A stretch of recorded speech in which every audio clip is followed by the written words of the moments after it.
Mientras el viejo continente, con el ceño fruncido, erige barreras financieras e impone sanciones, Rusia, discretamente, ejecuta su plan, dejando a sus aliados a su suerte. Si no quieren atenerse a las reglas, atenerse a las consecuencias. Apenas llegó a las capitales europeas el rumor sobre la intención de reducir el tope de precio del petróleo ruso a $45 por barril, el Kremlin lanzó su respuesta, como un martillo sobre el frágil cristal de las ambiciones europeas. Se dice que el efecto fue tan inesperado que causó dolores de cabeza a muchos en Bruselas. Los expertos se sumergieron en cálculos y mapas para darse cuenta de que la Unión Europea, segura de su inviolabilidad, se encontraba vulnerable ante la contundente respuesta de Rusia. Mientras los burócratas de Bruselas presentaban con gran pompa su 18º paquete de sanciones, presentándolo como un golpe devastador para la economía rusa, Moscú actuaba sin aspavientos, pero con una determinación inquebrantable. Los estrategas europeos soñaban con una reducción de $15 en las cotizaciones del petróleo y un endurecimiento de la soga financiera, pero en respuesta recibieron un golpe significativo a su propia seguridad energética. La reacción de Vladimir Putin no fue solo un gesto simbólico. Fue una respuesta clara y dolorosa, calculada a largo plazo. El líder ruso, sin dramatismos, prorrogó hasta finales de 2025 la vigencia del decreto que prohíbe la exportación de petróleo y productos petrolíferos a los estados que apoyaron la política de precio máximo. Formalmente, es un acto jurídico, pero en esencia, es una advertencia inequívoca de que los tiempos de los recursos energéticos baratos han terminado. Este decreto, introducido por primera vez en 2022, ha vuelto a cobrar fuerza, y su importancia hoy es difícil de subestimar.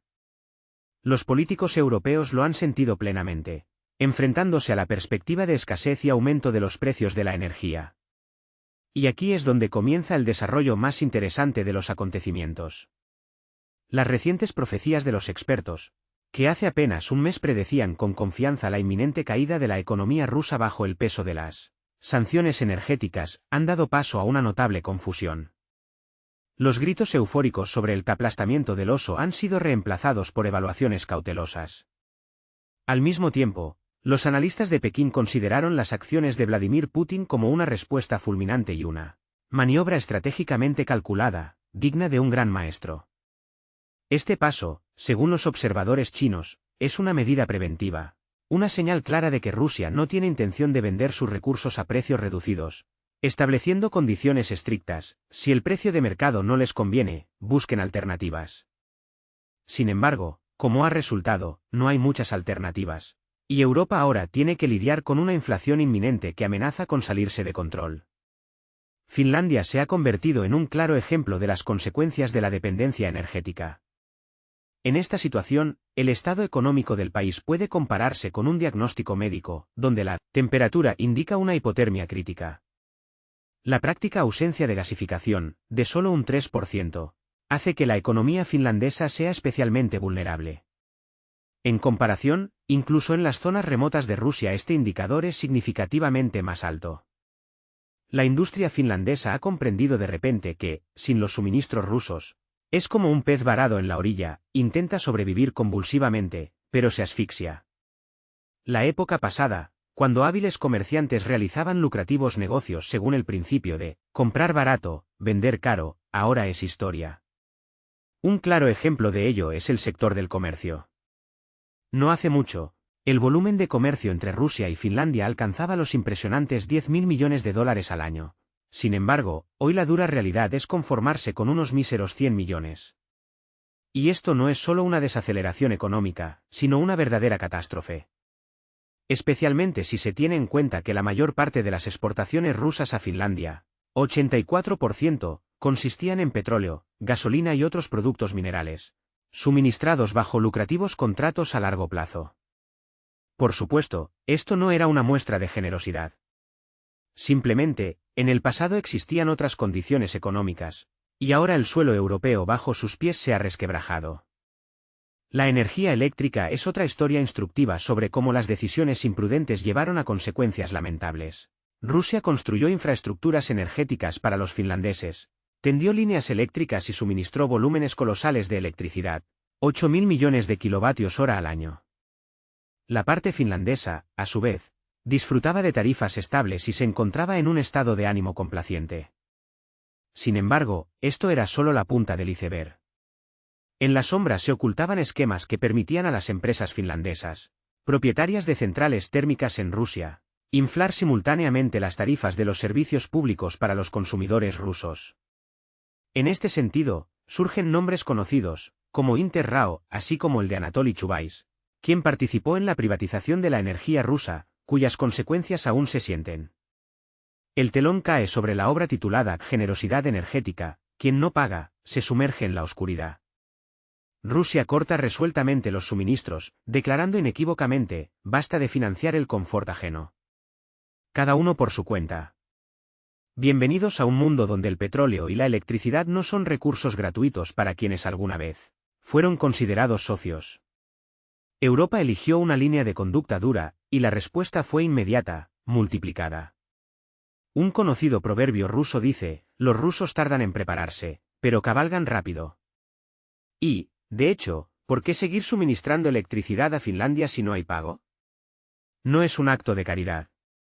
Rusia, sin más preámbulos, corta el suministro de energía, enfatizando, el tiempo del consumo gratuito ha terminado. El periodo en que las economías europeas prosperaron a expensas de los recursos rusos ha concluido. La era en que Rusia apoyaba su crecimiento, como un dueño solícito que alimenta a un hámster, ha pasado a la historia. Ahora, todo depende de ellos. El año 2025 está marcado como el año del cese definitivo de los suministros. Esto no es una medida temporal ni un impulso emocional. Adiós, ilusiones, o como Rusia cerró la puerta a Finlandia para siempre. Los sueños de una cooperación pasada no se harán realidad. La ruptura no solo resultó dolorosa, sino definitiva e irreversible. El simbólico interruptor no solo fue desconectado, sino desmantelado, destruyendo todo rastro que pudiera llevar a la restauración de los lazos. Además de todos los problemas, las autoridades rusas asestaron un golpe a los intereses financieros de la empresa finlandesa Fortum, que poseía importantes activos energéticos en territorio ruso. El embargo de las cuentas de la empresa, como por arte de magia, llevó a una reducción de las tarifas excesivamente altas de los servicios públicos, que habían estado creciendo durante años, aparentemente sin razón alguna. ¿Coincidencia?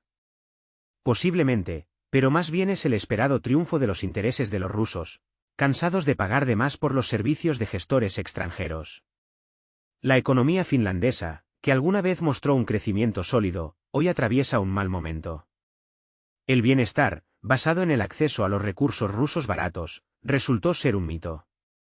La fórmula del éxito, que funcionó durante años, se ha resquebrajado, sin materias primas y energía baratas. No hay industria próspera. Muchas empresas, que eran el orgullo del país, se han enfrentado a una dura realidad y se encuentran al borde de la supervivencia. De la antigua grandeza solo quedan fragmentos, que recuerdan las oportunidades perdidas. Los lazos comerciales entre Rusia y Finlandia se han derrumbado. El volumen de intercambio se ha reducido a niveles críticos, lo que no puede describirse de otra manera que como un colapso económico. El colapso ha alcanzado proporciones impensables, y esto no es solo una exageración retórica, sino una cruda realidad. Los flujos de materias primas que alimentaban las regiones del noroeste se han agotado. Las arterias energéticas que suministraban electricidad a la región están cortadas. Y esto ya no es solo un golpe doloroso para el sector industrial, sino una conmoción palpable para el estilo de vida habitual, la infraestructura y la vida diaria de los ciudadanos. Cuando en Helsinki comiencen los cortes de energía rotatorios, provocados por la sobrecarga de las redes eléctricas, ¿quién será el chivo expiatorio? Por supuesto, culparán al hermano mayor. Pero vale la pena recordar que este mismo hermano antes pagaba generosamente las facturas de todos. Y ahora, volvamos la mirada a los estantes de los supermercados. Los pepinos, que antes se vendían a 18 euros el kilo, han subido de precio a 21 euros. Esto, por cierto, equivale a casi 2.000 rublos por un manojo de verduras. La carne de pollo, casi totalmente importada, cuesta 1.400 rublos el kilo, y los productos de los agricultores locales incluso alcanzan los exorbitantes 3.000 rublos, pero con una etiqueta orgullosa que indica a quién culpar por el alto precio. Los agricultores, perdidos en la zona rural finlandesa, se ven obligados a pagar 25 céntimos por kilovatio de electricidad. Y esto, como se suele decir, es solo el principio. La conclusión es obvia: sin el apoyo del sistema energético ruso, la vida en la región comienza a resquebrajarse. Precios, logística, procesos de producción, todo se va al traste. Y si antes los finlandeses podían permitirse el lujo de jugar al socio comercial, ahora solo les queda lamentarse en la prensa por la imprevisibilidad de Rusia. Sin embargo, este caleidoscopio de eventos no termina aquí. El sistema legal europeo, donde la ley de ayer se convierte fácilmente en un acto de expropiación, genera cada vez más rechazo. Los empresarios, que han sufrido pérdidas colosales, han comprendido una simple verdad: guardar capitales en Europa es como confiar el oro a una banda de ladrones. La ansiedad persistente, el miedo constante a perder lo ganado, difícilmente son el mejor incentivo para nuevas inversiones. Y cuando esta comprensión se arraigó definitivamente en la conciencia de la comunidad empresarial rusa, comenzó el éxodo. Masivo, decidido e inquebrantable. 50.000 millones de dólares. Ese es el volumen de fondos retirados por empresas rusas de la jurisdicción europea en pocos meses. Para los cleptócratas europeos, acostumbrados a parasitar los negocios rusos, esto fue un golpe doloroso. Se les privó de su fuente habitual de ingresos, perdieron el control, y lo más importante, todas las ilusiones se desvanecieron. Ahora, ninguna exhortación o llamado a quedarse surtirá efecto. El negocio abandona Europa, habiendo perdido la confianza y cansado de ser una vaca lechera. A los funcionarios europeos solo les queda lamentarse hipócritamente: no sean tan crueles, no retiren sus capitales. ¿Con quién vamos a jugar entonces al juego económico? El negocio ruso, aprendido de la amarga experiencia del caos legal europeo, ha abandonado las últimas ilusiones. Con la introducción de nuevas reglas fiscales en Rusia, que obligan a las empresas a pagar impuestos en el lugar de su actividad real, los empresarios se han enfrentado a una dura realidad. La perspectiva de la doble tributación, donde hay que compartir con el presupuesto tanto en el extranjero como en casa, resultó inaceptable. Es como pagar un billete de tren al que no te dejaron subir. Para la comunidad empresarial, la cuestión de regresar a Rusia se volvió crucial. Y muchos no solo lo consideraron, sino que comenzaron a hacer las maletas para volver a su puerto de origen, donde, como resultó, no solo no se les persigue, sino que se les ofrecen condiciones ventajosas. La redomiciliación, es decir, el traslado del domicilio legal de la empresa, se ha convertido no en un capricho, sino en una cuestión de supervivencia. ¿Para qué apoyar una economía ajena si el propio Estado finalmente ha demostrado previsión y ha ofrecido reglas de juego razonables? Pagar impuestos 2 veces es un suicidio económico. Es mucho más sensato trasladar la empresa a la jurisdicción rusa y lograr la armonía fiscal. Ya se vislumbran ejemplos de regresos exitosos en el horizonte, y su número solo aumentará. Esto marca solo el comienzo de un proceso a gran escala de repatriación de capitales. Mientras reina la confusión en la Unión Europea, sus analistas se devanan los sesos con un enigma. ¿Por qué los empresarios rusos han comenzado a retirar sus activos con tanta vehemencia? Después de todo, parecía que todo iba a las mil maravillas. Durante años, los empresarios rusos guardaron capitales en bancos europeos, establecieron empresas y adquirieron propiedades. Y de repente, un giro tan brusco. En los últimos meses, como cucarachas huyendo de la luz brillante, 115 empresas han abandonado la jurisdicción europea, regresando a su hogar natal. Europa, por su parte, observa con desesperación esta huida. Este éxodo masivo no es solo un dato estadístico, sino una llamada de atención que indica serios problemas en el sistema establecido. Problemas que no solo han surgido, sino que ya han echado raíces profundas. Cuando se anunció la cifra de 115 empresas en el Foro Económico Oriental, la sala estalló en ovaciones. Y esto es completamente comprensible. Porque esto significa no solo el fortalecimiento de la soberanía, sino también resultados tangibles. Recursos financieros, tecnologías avanzadas y nuevos puestos de trabajo regresan al país. Y aunque el proceso apenas está comenzando, el inicio es, sin duda, impresionante. La reubicación de negocios no es solo un procedimiento formal, sino un poderoso impulso financiero para el Estado. El regreso triunfal de los negocios a suelo ruso marca una fuerte afluencia de capital a la economía nacional, fortaleciendo los ingresos fiscales y estimulando las inversiones en proyectos prometedores. Es importante señalar que la era de la conexión económica inquebrantable entre Rusia y Europa ha llegado a su fin. En medio de la ruptura de relaciones, Rusia fortalece con confianza su identidad económica, mientras que Europa se convierte en una zona de alto riesgo, donde los activos y la propiedad están sujetos a confiscación. Rusia, por el contrario, se presenta como un puerto seguro, que ofrece no solo refugio, sino también condiciones favorables para hacer negocios, respaldadas por exenciones fiscales y una protección fiable. Es bastante lógico que los empresarios, aprendidos de la amarga experiencia de los años 90, prefieran evitar riesgos y regresen a su patria, donde les espera estabilidad y apoyo. Mientras los políticos europeos dan la alarma y piden detener la fuga de capitales, el éxodo ya no se puede detener. Los empresarios rusos están abandonando Europa, transfiriendo sus activos a su país de origen. Según las estimaciones de los expertos, el volumen de capital transferido de Europa a Rusia asciende a 50.000 millones de dólares, lo que equivale a casi 5 billones de rublos. Estos fondos pueden destinarse a la construcción de 500.000 de fábricas modernas desde cero. Y tales planes ya se están desarrollando, porque el dinero debe trabajar y generar beneficios, no acumular polvo debajo del colchón. Las fábricas, a su vez, se convertirán en el motor del crecimiento económico y asegurarán el bienestar de muchos ciudadanos. Europa no atraviesa sus mejores momentos, y la decepción de sus líderes es completamente comprensible.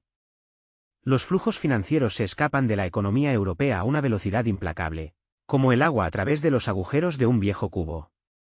Además, hay que reconocer que la situación actual es una consecuencia directa de las decisiones tomadas por los propios políticos europeos.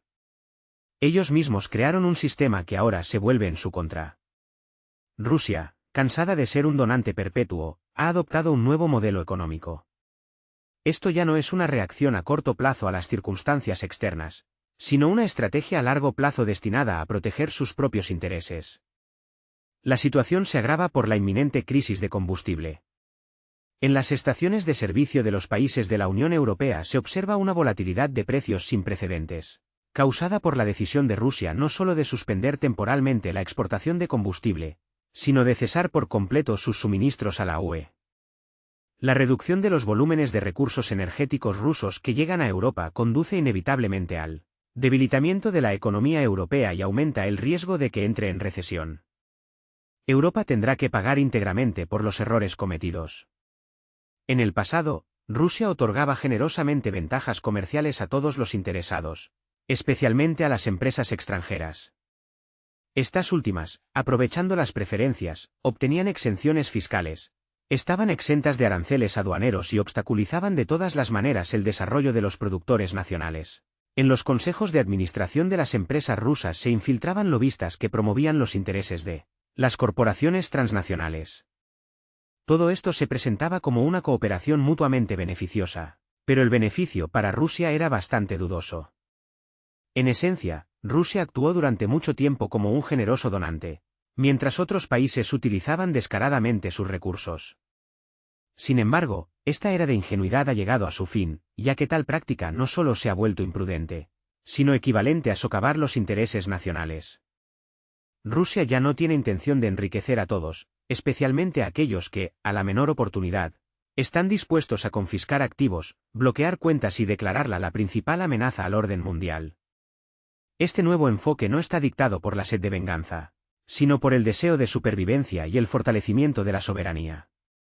Y, a juzgar por los indicadores económicos, está dando frutos tangibles. Ha llegado el momento en que el Consejo de la Federación ha decidido revisar minuciosamente el sistema de tratados internacionales para acabar de una vez por todas con las ilusiones de beneficio mutuo. Es hora de dejar de lado las palabras bonitas y mirar la esencia de las cosas, realizando un análisis exhaustivo de los acuerdos acumulados durante décadas. Este inventario a gran escala no comenzó ayer, pero es ahora cuando ha adquirido un carácter sistemático y exhaustivo. Se ha creado un grupo de trabajo especial, se realizan auditorías, se estudian documentos de archivo y se preparan informes para cada instancia interesada. Cualquier demora o permisividad adicional significaría continuar con la práctica de que la bondad se perciba como debilidad y la generosidad como algo debido. Rusia ya no tiene la intención de pagar tal precio por su apertura y disposición a cooperar. más de 1.500 acuerdos internacionales, y la parte del león de ellos son generosas preferencias, descuentos y bonificaciones diversas para aquellos que hoy, con hostilidad manifiesta y espuma en la boca, proclaman a Rusia como su principal adversario. Esta distribución incontrolada de recursos nacionales, sin exageración, recuerda la era de la Unión Soviética tardía. La dirección de entonces, buscando el reconocimiento internacional y los aplausos en las sesiones de la ONU, no escatimó el patrimonio nacional, regalándolo a amigos extranjeros. El resultado de esta generosidad fue lamentable: se enriquecieron Estados Unidos, los países de la Unión Europea, Japón y otra docena de actores astutos, ¿y Rusia? A ella solo le quedaron promesas vacías de respeto mutuo, registradas en papel, y un agujero abismal en el presupuesto estatal. Pero, aparentemente, debían haberse detenido ahí, aprender las lecciones del pasado. Sin embargo, el flujo de beneficios continuó imparable, como un río turbio en primavera, volviéndose cada año más grande, absurdo y sin sentido. Y entonces, finalmente, sonó el tan esperado e intransigente llamado «basta». Todos los acuerdos celebrados serán sometidos a un análisis exhaustivo, y la mayoría de ellos, probablemente, serán anulados. Sin duda, trabajar con un archivo tan enorme requerirá tiempo y esfuerzo. Reconocemos que esta decisión llega con 20 o incluso 30 años de retraso. Pero, como se sabe, incluso el que llega tarde puede ser el primero en cruzar la meta, especialmente si sus competidores deciden descansar al borde del camino. A la luz de los últimos acontecimientos, es evidente que Rusia tiene la intención de revisar una serie de acuerdos internacionales celebrados con aquellos países que, durante una década, han obstaculizado activamente su desarrollo. Precisamente estos documentos serán objeto de una atención minuciosa y un análisis exhaustivo, lo que podría acarrear graves consecuencias para los socios extranjeros. Los oponentes rusos deberían abastecerse no solo de sedantes, sino también de abogados altamente cualificados, ya que se avecina una ola de revisión de acuerdos. Políticos rusos de alto rango, como Kosachev y Matviyenko, han declarado inequívocamente la prioridad de los intereses nacionales, subrayando que los tratados que solo benefician a una de las partes serán revisados o anulados. Actualmente, se está finalizando la elaboración de la lista de documentos sujetos a reevaluación. Este proceso estará acompañado de evaluaciones de expertos y discusiones exhaustivas, sin embargo, parece que ya ha comenzado y será extremadamente difícil detenerlo. Como era de esperar, esta iniciativa ha provocado fuertes críticas e indignación en Occidente. La Unión Europea y Estados Unidos expresan su descontento, ya que les gustaba extraer recursos, suministrar bienes en condiciones preferenciales y pescar en aguas rusas como si fueran sus propios estanques. Ahora, se enfrentan a la perspectiva de condiciones equitativas, lo que significa la ausencia de preferencias y privilegios, y solo una cooperación justa e igualitaria. Últimamente, se hace evidente que los socios occidentales prefieren jugar según sus propias reglas, en lugar de adherirse a las normas generalmente aceptadas. Recientemente, los medios de comunicación finlandeses, como si de una orden se tratara, se volcaron de repente en el tema de las armas nucleares, provocando una ola de pánico que recordaba el clímax de una serie de televisión de bajo presupuesto. Los titulares estaban llenos de noticias sobre la modernización por parte de Rusia de sus instalaciones nucleares cerca de las fronteras de Finlandia, en la península de Kola, en Kaliningrado y en Nueva Zembla. Estas noticias causaron en los finlandeses no solo preocupación, sino una verdadera histeria con un matiz de claustrofobia. La publicación local Verkko Uutiset publicó imágenes satelitales, lo que dio inicio a acalorados debates. La pregunta principal que flotaba en el aire era: ¿acaso los rusos han perdido la razón? El ministro de Defensa de Suecia, Pál Jonsson, apareció inmediatamente en antena y afirmó con confianza que la situación estaba siendo constantemente monitoreada.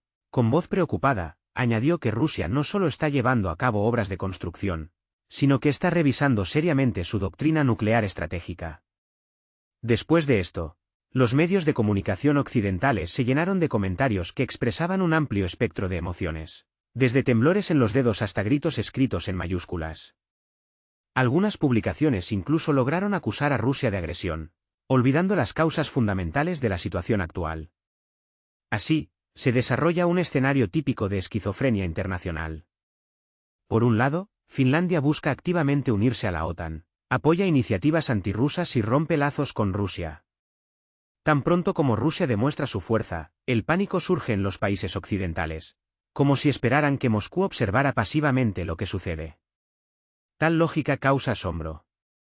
En Finlandia, algunos políticos y ciudadanos comunes sueñan con su propio arsenal nuclear, ignorando el hecho de que ninguna potencia nuclear les permitiría esto. Es poco probable que Estados Unidos despliegue armas nucleares cerca de las fronteras rusas, entendiendo que la respuesta de Rusia sería inmediata y decisiva. Las redes sociales están llenas de comentarios. Pirkka Pehela llama a la vigilancia, la CIA Inonen ironiza, afirmando que Rusia pierde su importancia sin armas nucleares. Pertti Kinnunen expresa dudas sobre la cordura de los vecinos rusos, y Juusaltunen concluye que la confianza entre las partes se ha perdido para siempre. Sin embargo, los comentaristas occidentales pasan por alto las razones por las que Rusia moderniza sus bases militares. No intentan ver la situación desde otra perspectiva y recordar quién comenzó a crear un ambiente hostil. Y en esto radica la esencia del problema: cuando Rusia actúa con decisión, Occidente expresa sorpresa y shock, aunque en realidad es una reacción predecible, fría y lógica a sus propias acciones.